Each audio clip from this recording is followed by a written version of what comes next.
Welcome to my cooking vlog.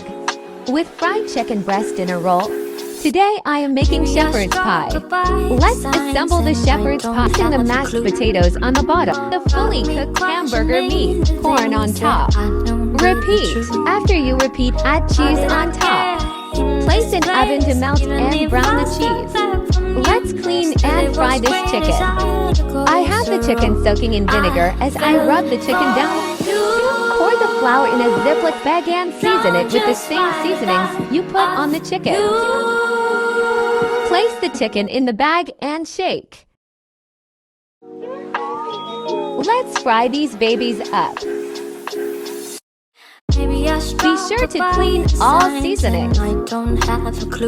Dinner is done. Don't forget to like and subscribe to my YouTube channel.